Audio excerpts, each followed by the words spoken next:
Yes. हा ball हातातच ठेवणार असतो. येस, तो नॉर्मली पुढे असतो. तुम्ही ठेवीन ना, प्रोडक्शन वाल्यांची काही व्हॅल्यू नाही. तुझी घाण मारून तुम्ही ठेवा तिकडे. आम्ही तुला लहानपणी बॉलर व्हायचं होतं ना. तुझा जन्म कितीचा आहे? 1996. तर मग काल तुला आकाशदीपची बॉलिंग बघून वाटलं नाही की जीव द्यावा, हा पेल्यात पाणी भरून का? त्यात बुडून मरावर का पण? आकाशदीपचा जन्म घेतलं कधीचा? कधीचा? 15 डिसेंबर 1996. आणि आज तो काल त्याने जी कामगिरी केल्यावर तिथे बोलतोयस, केवढा फरक आहे तुला कळतं दोघांमध्ये? गिल कितीचा माहिती? बस. पण मला क्रिकेटर व्हायचं नव्हतं, मला फार लवकर कळलं होतं आपली कुवत काय. आणि ऑब्व्हियसली माझी परिस्थिती नव्हती, सगळ्यांना माहिती आहे गरीब. त्यामुळे मी होऊ शकलो नाही गरीब.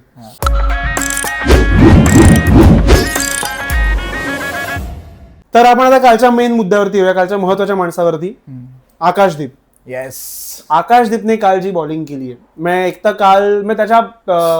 काल पण त्याने 6 विकेट जे घेतले त्यातले 4 त्याने बोल्ड आणि एलबीडब्ल्यू मध्ये घेतले. त्यात पण त्याने 3 बोल्ड केले. ब्रुकला त्याने बोल्ड केलं, सॉरी रूटला त्याने बोल्ड केलं, डकेटला त्याने बोल्ड केलं आणि पोपला त्याने बोल्ड केलं. आणि त्याने ब्रुकला पण जो बॉल टाकला तो ज्या पद्धतीने शार्प कट होऊन आतमध्ये आला बॉल. तर बिंग एक्स बॉलर, तुला त्याबद्दल काही विशेष सांगायचं वाटतं? त्याच्या बॉलिंग नाही, इन जनरल त्याच्या बॉलिंग विषयी. नाही, त्याने ऑब्व्हियसली खूप चांगल्या लेंथवर बॉलिंग केली. लाईन पेक्षा त्याने खूप चांगल्या लेंथवर बॉलिंग केली आणि क्रॅक्सचा उपयोग केला त्याने. त्याला माहिती होतं कोणत्या एरियात क्रॅक्स आहेत. आणि इंग्लंडने पण तिथे एक चूक केलेली की इंग्लंडने जेव्हा बॅटिंगला आली इंग्लंड, त्याच्या आधी त्यांनी पिचवर हेवी रोलर वापरलेलं. सो हेवी रोलर जेव्हा तुम्ही वापरता तेव्हा ते क्रॅक्स जास्त फुटायचा चान्सेस. सो त्याचा त्याचा हे झाला ऑब्व्हियसली, आकाशदीपला फायदा झाला. आणि त्याने त्याचा ऑब्व्हियसली त्या टप्प्यांवर तुम्हाला टाकावी पण लागते बॉलिंग. सो ती त्याने खूप चांगली केली.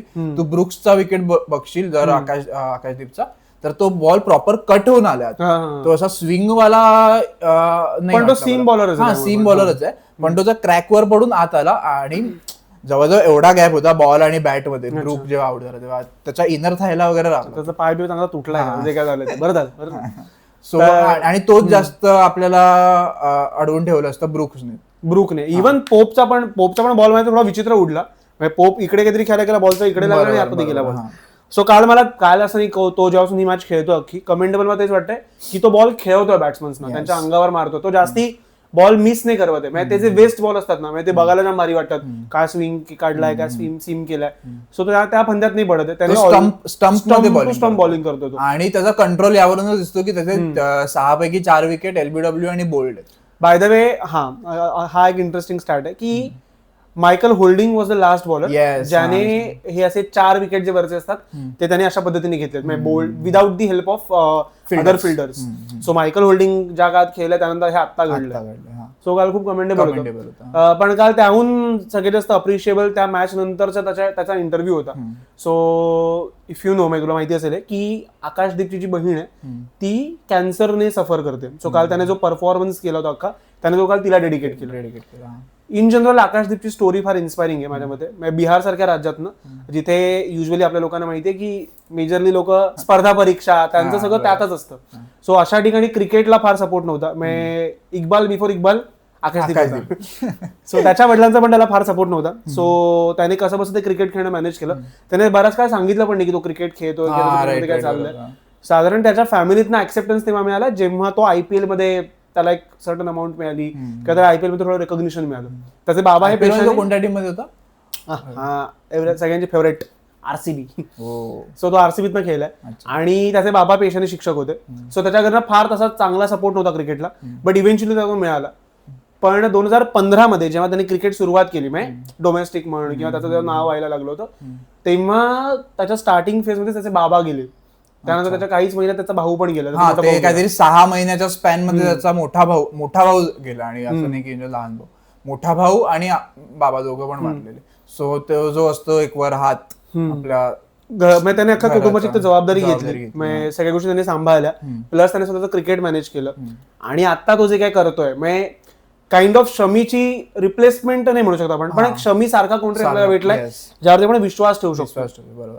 आणि ऑब्व्हियसली बुमराह या सिरीज मध्ये नाही, तो जेव्हापासून त्याचा डेब्यू झाला, जेव्हा त्याने रोहित शर्मा त्याला इंग्लंड सोबत खेळलं होतं, त्याने इंडिया सिरीज झाली, त्यात पण त्याने जी बॉलिंग केली इंडियन पिचेस. आणि कालचं पण तू त्याचं एक फेमस बघितलं असेल की जेव्हा त्याने इंग्लंडमध्ये आला, सो तो याआधी कधी इंग्लंडमध्ये खेळला नव्हता, त्याचा पहिलाच इंग्लंड ब्रिटिश दौरा आहे. सो त्याला ते ऐकलं असणार की भाई इथे बॉल स्विंग होतो, इकडे ओव्हरकास्ट कंडिशन्स असतात, ग्रीन टॉप मिळतो. तो इकडे आला, त्यांनी ग्रीन टॉप ठेवला नव्हता, काही नाही. तो ते बोलला पण हा तो हमारे साथ धोका हो गया. सो त्याने त्याचा तो एक्सपिरियन्स यूज केला की इंडियात त्याने ज्या पद्धतीने बॉलिंग केली इंडियन पिचेसवरती, सो त्याने अख्खा तो तिथे एक्सपिरियन्स लावला. आणि एकंदर माझ्या ते खूप इन्स्पायरिंग स्टोरी ती आकाशदीपची. सो त्याचं बघून तुला काय वाटलं? तुला स्वतः पण काहीतरी मेहनत करावी असं वाटलं की मी केली असेल तर मी पण काहीतरी पोहोचलो असतो कुठे केलीस एवढी वर्ष त्याच्यावरती? पण मला नव्हतं व्हायचं बॉलर. तुझ्या रोहित शर्माला बघून बोल, गिलला बघून बोल, मी सांगितलं मी त्या आठवणींमध्ये रमत नाही मित्र. अच्छा, झालं ते झालं. 2 पेग नंतर रमतोस ना पण? नाही. अच्छा ठीक आहे. अजून आता नाही. आधी तू हे मला 3-4 वर्ष आधी विचारलं असतंस की अजून आपण एक पॉडकास्ट करूया, आपण एक दारू कास्ट करूया, त्याला पण तुला पाजूया, विजय क्रिकेटवरती बोलतो, मग तू काय करतोस आपण ते दाखवूया सगळ्यांना. नाही ठीक आहे, एकदा लोकांनी घेतला अनुभव, म्हणजे आपल्या जवळच्या लोकांनी. व्हिडिओ आमच्याकडे काय काय, जर आम्ही खूप मोठा काही झाला तर आपण दाखवतो सगळ्यांना. हा सो नाही, आकाशदीपला वाखाडण्याजोगा परफॉर्मन्स आहे त्याचा. आणि पहिल्या इनिंग मध्ये पण त्याने 4 विकेट घेतले, ते आपण खूप क्रुशियल विकेट होते जे काही घेतले त्याने. आणि आता 6 विकेट. सो ओव्हरऑल त्याचा सिराजला सपोर्ट करता करता तो पण त्या मॅचचा मेन बॉलर झाला. येस. आणि या मॅचचा काय मला वाटतं या सिरीजचा सगळ्यात चांगला बॉल त्याने काल काल पहिल्या टाकला, जोरूला टाकला तो ball. It was outstanding. So आकाशदीपचा हा पहिलाच फायफर आहे, आणि पहिलाच फायफर बरोबरच त्याचा पहिला 10 पण आहे. सो ते पण एक रेअर अचीवमेंट आहे की तुम्ही डेब्यूला एकाच वेळी दोन्ही. हे पहिली गोष्ट. लास्ट माझ्या मध्ये उमेश यादवचा 2018ला एक 10 फॉर आला होता. अच्छा. त्यानंतर तसा आला बाहेरच्या देशामध्ये. अच्छा, बाहेर जाऊन. एक तर इंडियन पेसरचा पहिली गोष्ट, कारण India usually spin dominate. So बुमराने पण 9 विकेट वगैरे घेतल्यात, पण 10 विकेट त्यानेच घेतले. अच्छा, बाहेर जाऊन. सिराज बद्दल पण बोलूया थोडं. सिराजने पण काल ओव्हरऑल 7 विकेट घेतल्यात मॅच मध्ये. पहिल्या इनिंगला त्याने ऑब्व्हियसली 6 विकेट घेतल्या, आणि काल त्याला एकच विकेट मिळाली. आणि काल पण त्याचा एफर्ट पूर्ण होता. त्याने जी शेवटी कॅच घेतली, जॉन्टी सिराज किंवा मोहम्मद रोड्स वगैरे, काल त्याच्यावरती मीम्स यायला लागले होते. आणि मला सिराजचं तेच वाटतं की तो एक नाहीये. सिराज मध्ये तुला विव रिचर्ड दिसतो, त्याच्यातला काल मला विराट कोहली दिसला परवा, काल त्याला जॉन्टी रोड दिसलाय. एक्झॅक्टली, मी तेच बोलणार होतो की कोणाकोणाची रिप्लेसमेंट सिराज करणार आहे. खरं कळलं, उद्या प्रेसिडेंट वगैरे पण झालाय तो आपला, किंवा अमेरिकेचा झालाय, you never know. So even कोणासारखं दिसत होता, त्यात काहीतरी होतं ना. अरे हा, त्याचा लुक आपण मागे कोणातरी सिंगर एपिडिलॉन. अच्छा, एपिडिलॉन सारखा दिसतो. आणि एपिडिलॉन आणि विव रिचर्डचा जर मुलगा झाला तर तो सिराज सारखा दिसेल. अच्छा ठीक आहे. किंवा सिराजच्या एफर्ट्सला बाई 100 मार्क्स आहेत. त्याला विकेट जरी नाही मिळाले असतात सेकंड इनिंग, तरी त्याने कडक बॉलिंग केली, त्याचे स्विंग वगैरे चांगले करत होता तो. आणि त्याने मेजरली सांगितलं की बुमराला आणू नका पुढच्या मॅचला. नाही, पण बुमरा येणार आहे. आय गेस प्रसिद्ध कृष्णाला बसवलं, आणि सॅडली त्यालाच बसावं लागेल. जेव्हा की काल, अच्छा एक वेगळी विचित्र गोष्ट घडली. प्रसिद्ध कृष्ण जेव्हा सगळे बॉलर 3 आणि 4 ने टाकत होते, तेव्हा तो 7 ने टाकत होता. काल सगळ्यांनी 4-5 ला टाकली, काल त्याने 2 ला टाकली. 2च्या इकॉनॉमीने बॉलिंग केली. पण ठीक आहे, आता एक विकेट पण घेतले काल त्याने. नाही, काल एक विकेट घेतली त्याने. हो, शुअर आहे. नाही, मी शुअर आहे. 6 विकेट आकाशदीपने घेतल्या, एक सिराजने घेतली, 7 झाल्या, एक सुंदरने घेतली, एक जड्डूने घेतली, 9 झाल्या. कृष्णाने कोणाची काढली कृष्णाने? मला आता आठवत नाही, पण एक विकेट घेतली. चांगलं आहे, पण माझ्या ते देर आहे दुरुस्त बी ना हो, तसं ते झालं. आता काही होऊ शकत नाही. आता बुमरा आय गेस आता त्याचा इन होणं तेव्हाच पॉसिबल असेल जेव्हा आकाशदीप. युजली लॉर्ड्स वरती स्पिनर्स खेळत नाहीत. सो असं झालं की 4 बॉलर्स खेळायचे झाले, जर बुमरा पण आला, पण मग इंडियाची बॉलिंग वीक होईल. So India can't afford to drop Washington Sundar at this time. आणि जडेजाला पण ड्रॉप नाही, कारण जडेजाने बॅटिंग खूप चांगली. जर त्यांच्यासाठी कोणी आला तर माझ्या ठाकूरच येईल, जो बरी बॅटिंग करू शकतो. माझ्या हर्षदीपचा डेब्यू आता जरा लांब आहे, आणि प्रसिद्ध कृष्णाचा पुन्हा एक चान्स मिळणं जरा कठीण आता. खरं, त्याला मग कोणीतरी इंजर्ड झाल्यावरच चान्स मिळेल. खरं, मग बुमरा नसेल तेव्हा येईलच वाटतं. तो बुमरा जेव्हा त्याला आराम घ्यायचा असेल. पण आता नेक्स्ट प्रेफरन्स माहिती आहे, हे लोक हर्षदीपला देतील. ऑब्व्हियसली हर्षदीपला देणार टेस्ट मध्ये. खरं. आणि अजून काय वाटतं तुला ओव्हरऑल? मला काय एक नवीन करिअर पण दिसलं पुजाराचं, ब्रॉडकास्टर म्हणून. पुजाराने काल खूप चांगले इंटरव्ह्यूज घेतले. मग एकतर त्याने 2-3 गोष्टी केल्या. काल तू बघशील तर जेव्हा त्याने जेव्हा आकाशदीपचा इंटरव्ह्यू घेतला होता, बिफोर एंड मॅच संपायच्या आधी त्याने एक मिड इनिंग घेतला होता, तर त्यात तो इंटरव्ह्यू घेतला. मागे उमेश यादव मागे सिराज काहीतरी फालतुगिरी करतो, त्याने सिराजला लक्षात नाही दिलं, तर त्याचा इंटरव्ह्यू चालू ठेवला. इव्हन काल जेव्हा काल मला तरी पहिल्यांदा कळलं, आकाशदीप जेव्हा सांगितलं त्याच्या बहिणीच्या कॅन्सरचं, he was bit taken off, कारण त्याला ऑब्व्हियसली सवय नसणार गोष्टींची. आता रिॲक्ट काय करायचं, म्हणजे ह्युमन इन्स्टिंक्ट स्क्रिप्टच्या बाहेरच. सो ते ह्युमन इन्स्टिंक्ट पटकन त्याचं ते हे झालं की तो थोडा काय अनसर्टन बोलू झाला, आता मी याला याच्यावर? पण त्याने ते छान कव्हर, म्हणजे त्याने त्यावरती पण रिस्पॉन्ड बरं केलं. सो काल त्याने नवीन त्याचं करिअर सुरू केलेलं आहे. सो त्याचा पण कमबॅक आता मला कठीण वाटतं. त्याला तर स्टार स्पोर्ट्स सोडणार नाही माझ्या, स्टार स्पोर्ट्स नाही सॉरी सोनी स्पोर्ट्स. पण ओव्हरऑल मॅचच्या कॉन्टेक्स्ट मध्ये तुझं काय मत आहे की इंडियाचं काय वाटतंय आता ह्या मॅचला बघून, फ्युचर काय असू शकतं? सी मला एकंदर असं वाटतंय की जसं सगळे म्हणत होते की फ्लॅट पिचेस आहेत, कोहलीने ह्या पिचवरती बॅटिंग केली असती, त्याने रनदाज मारला असता, त्याने एवढेच मारले असते, माझं म्हणणं झालं असतं. पण आता कंडिशन्स ह्या प्लेयर्स हातात, इव्हन गिल, मी I am not the great fan of Gill, पण credit should be given where it's due माझ्या मते. आणि मला असं वाटतं की कोणत्याही पिचवर, फ्लॅट असो, ग्रीन टॉप असो, स्पिनिंग असो, कोणत्याही पिचवर सेंचुरी मारणं खूप जास्त कठीण आहे. सेंचुरी 269 मारली, एक्झॅक्टली, सेंचुरी मारणं कठीण आहे. मग 200-250 रन मारणं एनी टाइम कठीण आहे. पण हे करुण नायरला नाही पटलं, त्याने कठीण दाखवलं. करुण नायरला पण आता नाही, त्याचं माझ्या मते संपलं. विराट, रोहित, करुण नायर त्या लीग मध्ये तो आला. माहित नाही, मला देतील चान्स, कदाचित देतील कारण की तो टच मध्ये दिसतो. इंडिया जिंकली नाही, तू त्याची लास्ट इनिंग नाही बघितली काय? लास्ट इनिंग त्याच्या आधीच्या मला तो बऱ्यापैकी तुला एक तर त्याला चान्सेस, पण असं नाही म्हणू शकतो त्याला मिळाले नाही चान्सेस, त्याला मिळाले चान्सेस. म्हणजे त्याने 300 मारले, त्यानंतर पण त्याला 5 मॅचची सिरीज मिळाली अख्खी, त्यात तो नाही खेळला. म्हणजे एक असतं की मोठे रन्स न होणं, एक असतं काहीतरी परफॉर्म करणं, त्याने काहीही परफॉर्म नाही केलं असं मला वाटतं. 30-25 मध्ये. सो आता टेस्ट मध्ये ज्या पद्धतीची बॅटिंग आहे आपल्याकडे, इव्हन तो सुदर्शन बाहेर बसलाय म्हणून, किंवा तो ईश्वरन वगैरे लोक पण लाईन मध्ये आहेत. इव्हन इंडियामध्ये वीक लिंक म्हणून बघितलं जाऊ शकतं. सरफराज खान सारख्या प्लेअरला लोकांनी ठेवलं ज्याने परफॉर्म केलं होतं. सो अशात खूप लवकर त्याच्यावरती बोटं उठणार आहेत, आणि त्याच्या आधी माहिती गंभीर त्याच्यावरती काहीतरी डिसिजन उठवेल. सो ऑब्व्हियसली आता बॅटिंग बद्दल आपण काही जास्त बोलू नाही शकत, कारण बॅटिंग वरती आपण बरंच बोललोय. आणि गिल बाय द वे कालचा मॅन ऑफ द सिरीज होता, मॅच होता, सिरीज बाकी मॅच होता, विच ही ऑब्व्हियसली डिझर्व, कारण 430 रन मारणं खूप कठीण आहे. किती फ्लॅट पिच दे, काही दे, कठीण आहे. प्लास्टिक बॉलने पण आमच्या टाकीवरती मारणं कठीण आहे. सो थोड्या दिवसाच्या सुरुवातीपासून जाऊया आपण. पहिले त्यांचे इंग्लंडचे किती होते? इंग्लंडचे त्या परवा त्यांचे खेळताना 3 विकेट्स होते आणि 77 काहीतरी रन्स होते त्यांचे. आणि नंतर मग थोडी वरुण राजाने गाण फाडली आपली. म्हणजे काल स्टार्टला असं वाटलं होतं की पाऊस आलाय, पूर्ण दिवस गेलाय, कारण इंग्लंडच्या पावसाचं काही सांगू शकत नाही, तू कधी थांबतो कधी येतो, आणि लगेच नंतर सनी कंडिशन्स होते. आता इंग्लंड आहे कारण. सो ते थोडं डिसिजन कॉन्ट्रोवर्शियल झालं असतं गिलचं, डिक्लेरेशन न करण्याचं. जर पाऊस अजून कंटिन्यू राहिला असता आणि आपल्याकडे इनफ वेळ नसता, जर त्यांना ऑल आउट करण्यासाठी त्यांना इनफ वेळ नसता आपल्याकडे, तर मग ते डिसिजन कॉन्ट्रोवर्शियल राहिलं असतं की का नाही लवकर अजून 1 तास लेट केलं, का नाही 500-550 वर डिक्लेअर केलं. जडेजाने रन मारले बघायला मजा आली. ज्या पद्धतीने गाण मारत होता गिल, सिद्धूच्या बिचारे मागेच लागला, तो त्याने ग्राउंडवर उतरून मारला असतं त्याला. तो प्रत्येक सेकंदाला बोलत होता, कारण 500 रन जसे झाले डिक्लेअर करा, का नाही करत आहे तुम्ही, एवढे घाबरताय का, गाण फाटली का, हे करताय का, तेच चालू त्याचं कंटिन्यू. नाही पण ठीक आहे, माझ्या मते त्याचा डिसिजन तो चुकलाच होता. हा इनसाइड मध्ये आपण जिंकलो असू तरी मला त्याचा डिसिजन थोडा लवकर यायला हवं की 500 त्याने, कारण काही होऊ शकलं असतं. म्हणजे नशिबाने जो रूट लवकर गेला, नाही तर जो रूट ज्या पद्धतीने उभा राहतो पिचवर ते आपल्याला माहिती आहे. इव्हन ओली पोप ज्या लेवलचा बॅट्समन आहे, जरी त्याने एक इनिंग चांगली खेळली, सगळ्या वाईट खेळणार असेल तरी. सो काल आपल्याला हे माहिती आहे की त्यांचे काही बॅट्समन उभे राहून काय करू शकतात. जसं की रूट आणि पोप जर उभे राहिले तर ते अख्खा दिवस खेळून काढू शकतात. सो मला किती आपण जिंकलो असू तरी मला असं वाटतं की गिलने लेट केला. मुळात ऑब्व्हियसली डिसिजन गिलचा नसणार आहे, मागे एक गंभीर विचार झाला असणार त्यामध्ये. सो गंभीर बिंग फिअरलेस, तो जेवढा फिअरलेस आहे बोलताना, त्याने थोडंसं व्हायला हवं होतं माझ्या मते, की इंडियाने 500-550च्या आधीच डिक्लेअर करून त्यांना आणायला हवं होतं. कारण कालची मॅच आपल्यावरती आली असती, ड्रॉ जरी झाली असती, कारण ऑब्व्हियसली WTC जेव्हा सायकल सुरू झालंय लोक विन साठी जास्त जातात. सो ड्रॉ होणं पण आपल्या पथ्यावरती नसतं पडलं, ते पथ्यावरती पडलं असतं. बरोबर. आणि ते सुरुवातीला ब्रूक आणि पोपला उडवला आकाशदीपने, आणि खूप चांगले बॉल टाकले, खूप ते प्रॉपर कट होऊन आत आलेले. आणि नंतर कोणाची विकेट गेली?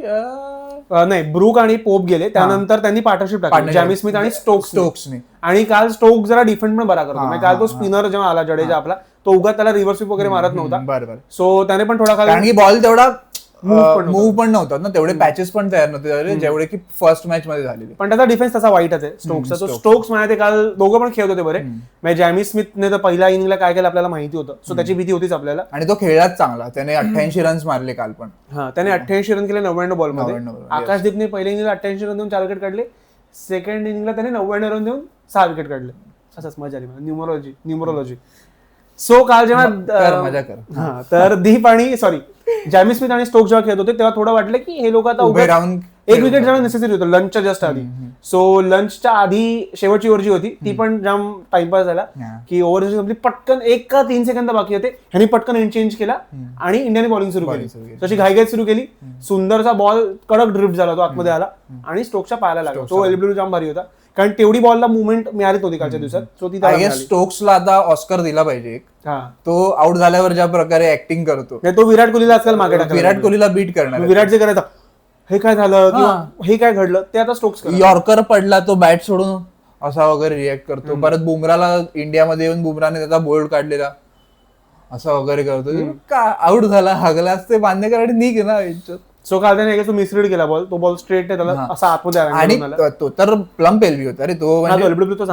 इव्हन कालची अंपायरिंग खूप, जसं तू बोललास, कालची अंपायरिंग इव्हन जो स्टोक्सचा आउट दिला तो पण स्टोक्सच्या पॅडला लागून नंतर बॅटवर इम्पॅक्ट जज करणं कठीण होतं. इम्पॅक्ट जज करणं कठीण होतं कारण की पहिले पॅडला घासून गेला बॉल आणि मग बॅटला मिडल झालेला बॉल. सो कदाचित ते स्टोक्सला कळलं पण नसेल असं अगदीच आपण मे बी स्टोक्स इनोसंट पण असेल.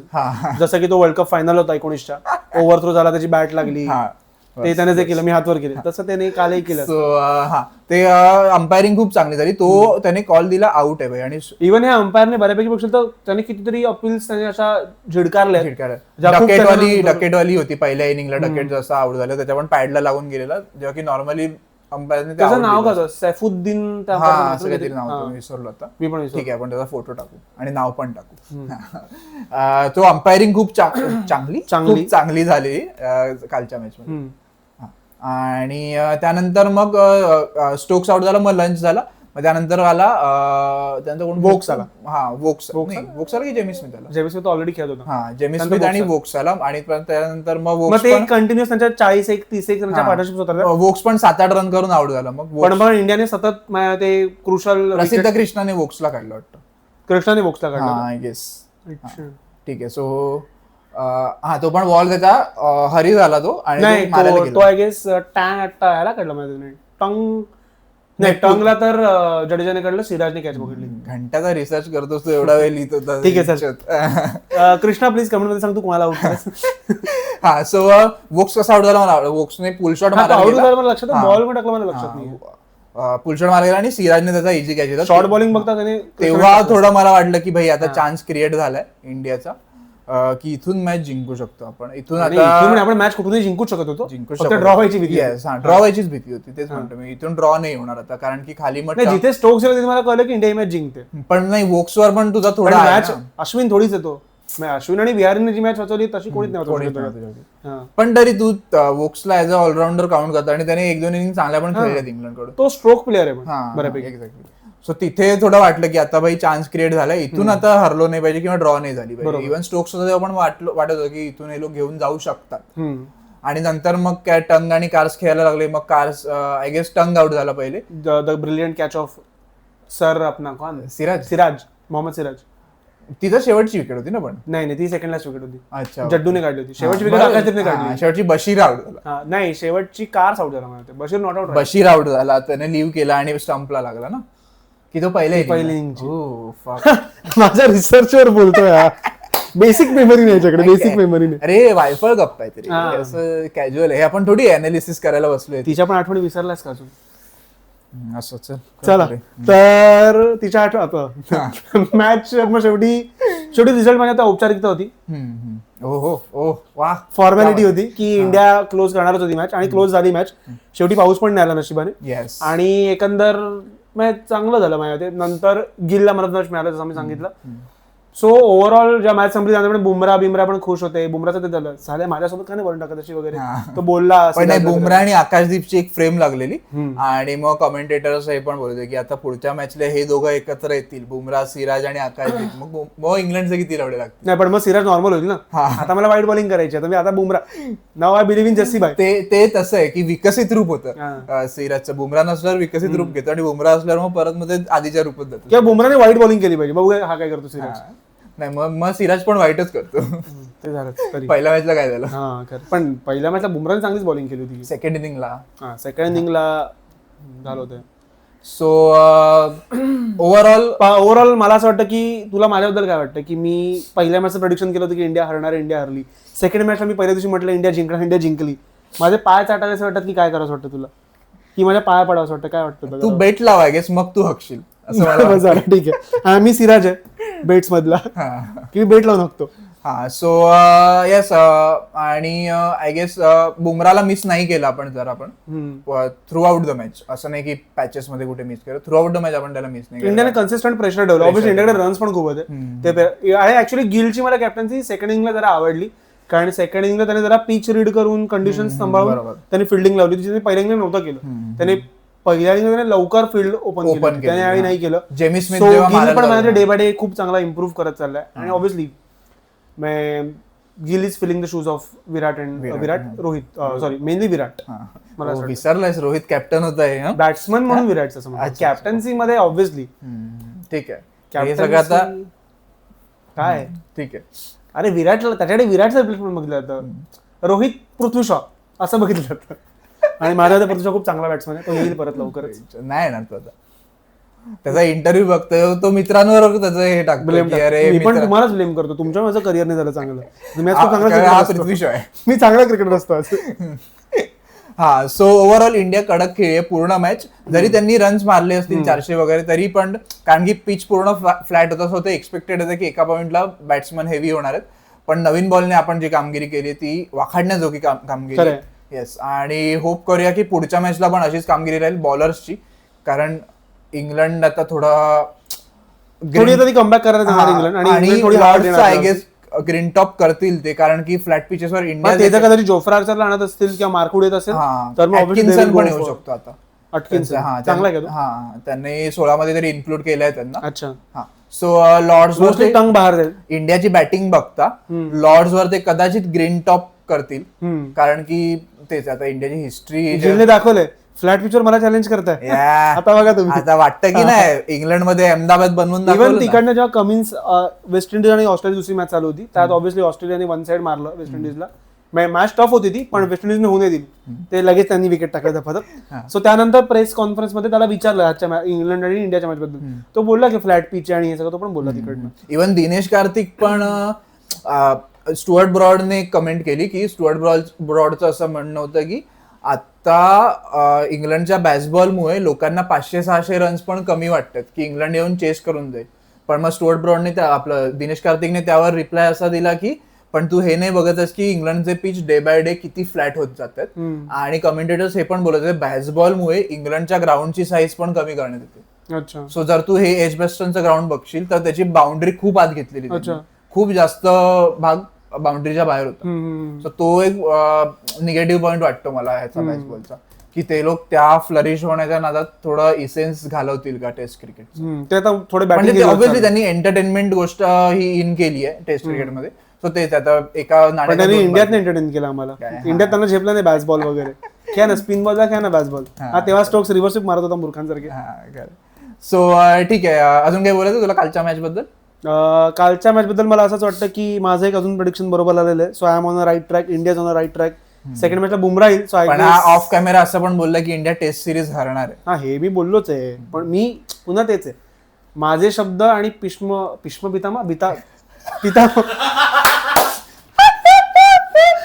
पितामह भीष्मांची शपथ. आम्ही पितामह असतं ते म्हणतो, बोललो पितामह भीष्म बोललो ना. पितामह भीष्म नसतं, भीष्म पितामह. पितामह भीष्म, भीष्म पितामह. मी डेंग्या खाली जर पितामह भीष्म. चल बघूया पिता भीष्म.